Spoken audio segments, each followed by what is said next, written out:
want to welcome all of you to Beacons, or the Bladder Cancer Advocacy Network Patient Insight Webinar Series. Again, my name is Patricia Rios. I am the Director of Education and Advocacy here at Beacon, and your host for today's webinar on what's the deal with carcinoma in situ, and does it matter, and why does it matter? Carcinoma in situ, or CIS, is a type of bladder cancer that can be tricky to understand. It doesn't form a lump or tumor you can see. It grows flat along the bladder lining, which makes it harder to detect and treat. Doctors sometimes disagree on how best to diagnose and manage CIS, or carcinoma in situ, which can be confusing for patients. In this webinar, Dr. Pietzak and Dr. Matoso will explain what carcinoma in situ, or CIS, is and what researchers are discovering about how CIS develops and how these insights are shaping treatment approaches. I would like to begin by introducing our phenomenal speakers for today. I will first introduce Dr. Pietzak. Dr. Eugene Pietzak is a urologic oncologist at Memorial Sloan Kettering Cancer Center in New York, who specializes in the surgical treatment of bladder cancer and upper tract urothelial carcinoma. Dr. Pietzak is also the principal investigator for multiple investigator-initiated clinical trials for patients with non-muscle invasive bladder cancer. Joining Dr. Pietzak is Dr. Matoso, who is a professor of pathology, urology, and oncology at the Johns Hopkins University School of Medicine, and serves as director of the Urologic Pathology Division and the Genitourinary Pathology Fellowship Program. He is a leader of the Johns Hopkins Urologic Pathology Consult Service, one of the largest in the world. Dr. Matoso also authored more than 170 peer-reviewed publications, contributed to the World Health Organization classification of tumors, and is an internationally recognized speaker and educator. So at this moment, I am going to hand over the screen to our presenters. We will first hear from Dr. Matoso, and directly after that, we will hear from Dr. Pietzak. I have appointments in urology and oncology. My main work is in pathology. So my idea today is to show you what CIS is and why is it different than other types of cancer. How does it differ and how does it grow differently than other types of bladder cancer? And why is it CIS difficult to diagnose from the pathology point of view?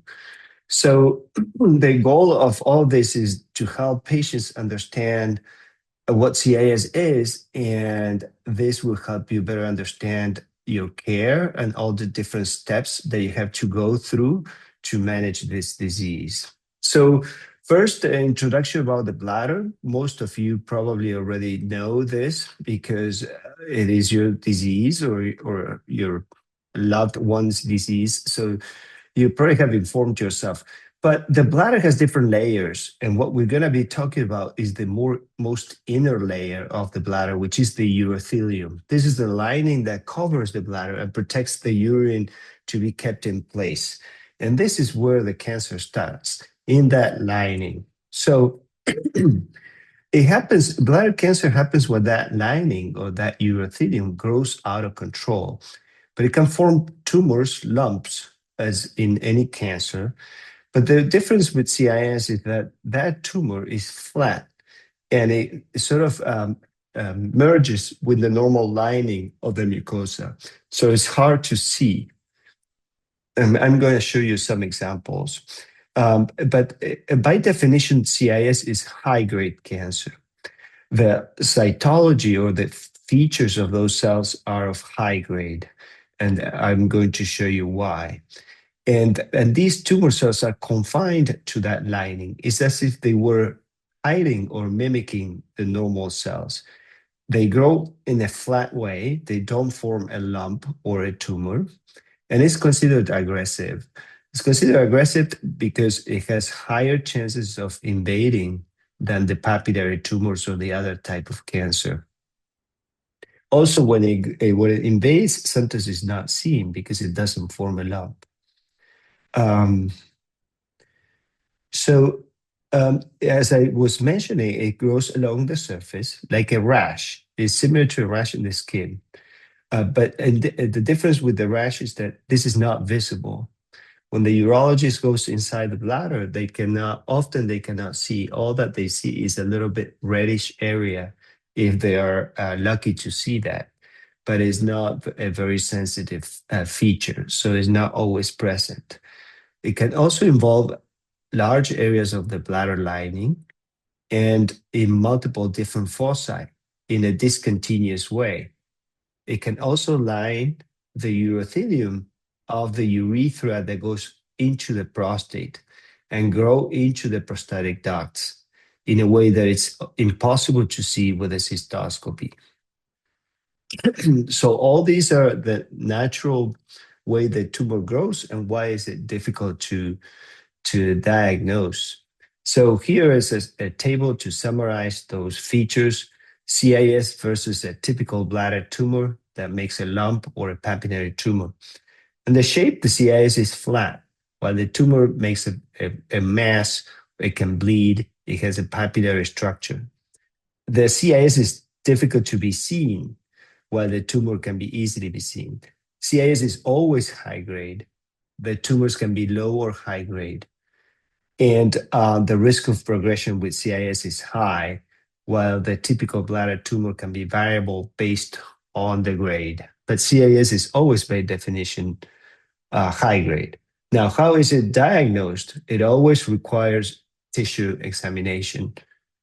So first, I'm going to describe, this is a histologic view of a normal bladder mucosa, where you see the lining, the urothelium, has up to 7 layers of cells. And the nuclear size of those epithelial cells, these are the nuclei, are small. When we compare to a lymphocyte, this is a lymphocyte. Lymphocyte is an immune cell. These nuclei are 2 times the size of those lymphocytes, but not larger.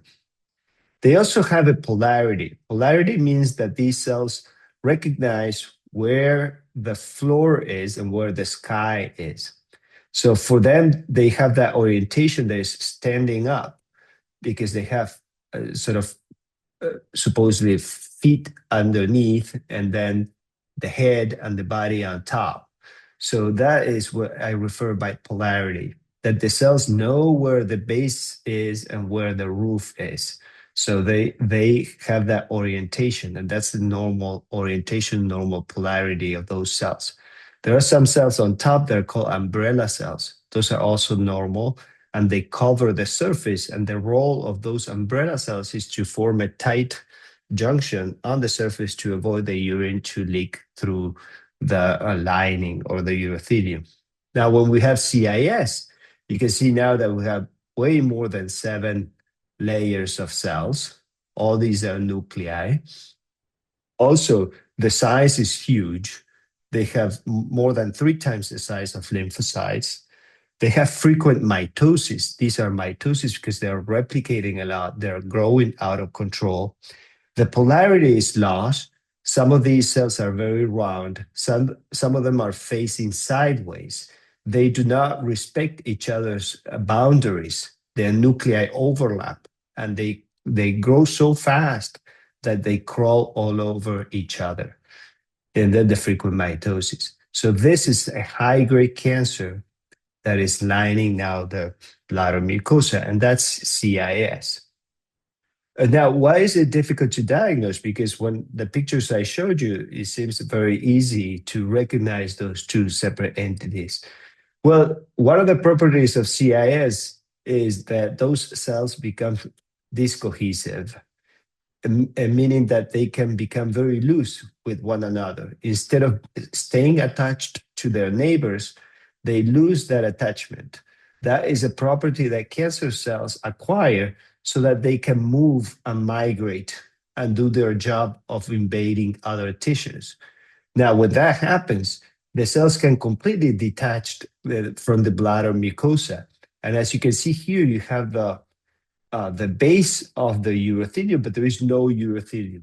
So because there is extensive denudation of that bladder mucosa, this patient had presented with hematuria, pain in the bladder. They go into the biopsy and there are no cells. So when we have these findings, we cannot make a definitive diagnosis but we suggest that denudation could be a sign that there is CIS.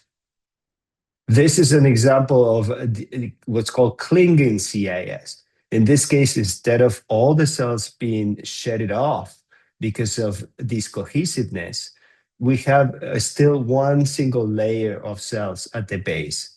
Now, when this happens, sometimes it's difficult to appreciate the atypia or the nuclear size of these cells, and making a diagnosis can become difficult for general pathologists that are not used to handling this kind of difficult cases on a daily basis.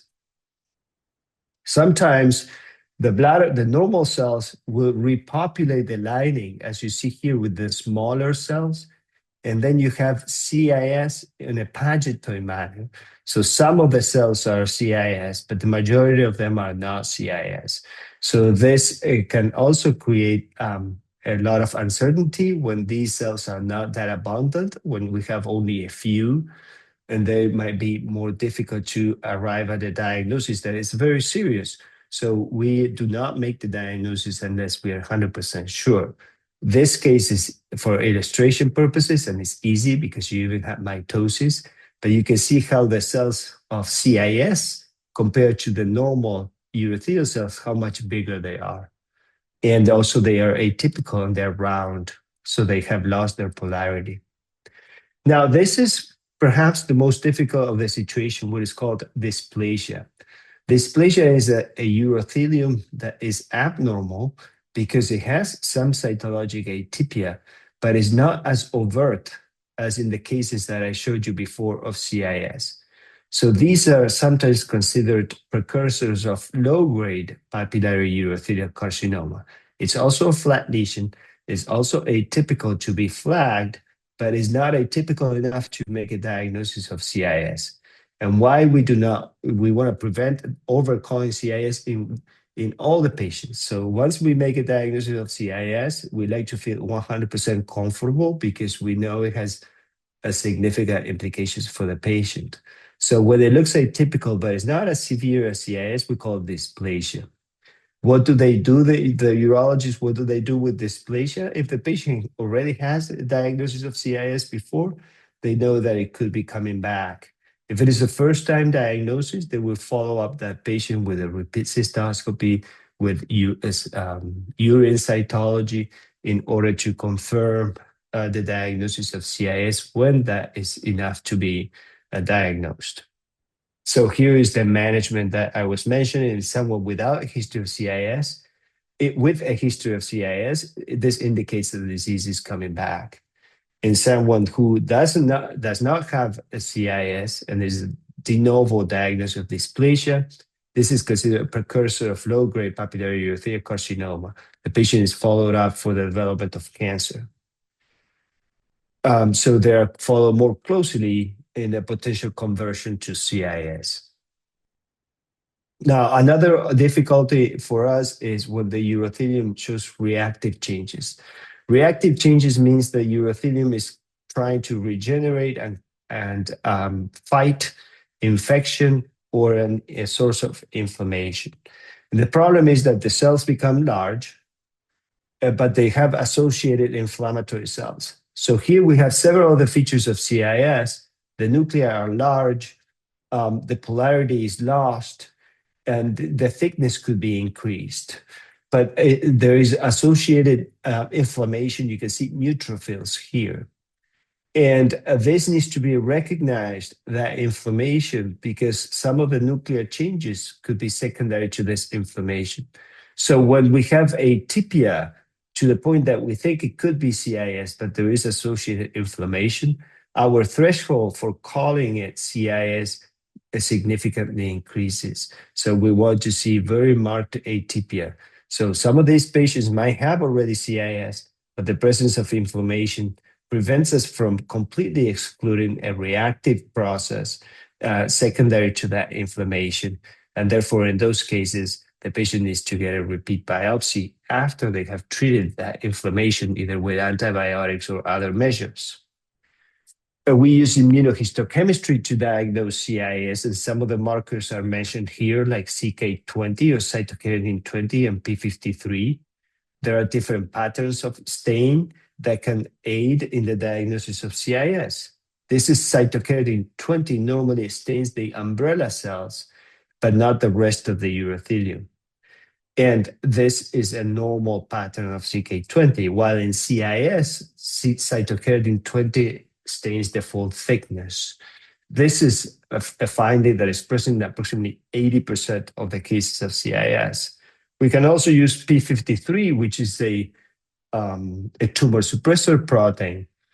If P53 normally is expressed in low levels in the nuclei of cells. But when there is a mutation, which is one of the most frequent genetic alterations of high-grade urothelial carcinoma, then P53 becomes overexpressed in the cell and accumulates in the nucleus. But it's non-functional because it's mutant. And then that leads to overexpression of P53, and you see here in brown how those large nuclei overexpress P53. So in those cases where we are dealing with reactive versus CIS, immunohistochemistry for cytokeratin 20 or P53 could help in supporting a diagnosis of CIS.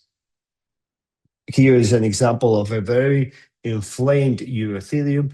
It looks atypical. The nuclei are angry, but there is a lot of inflammatory cells, so we're not going to make a diagnosis of CIS in that setting. When we do P53, we see a certain degree of expression, but it's less than the one that I showed you with CIS. So, but this could be also difficult to interpret because there is significant expression of P53 in those cells.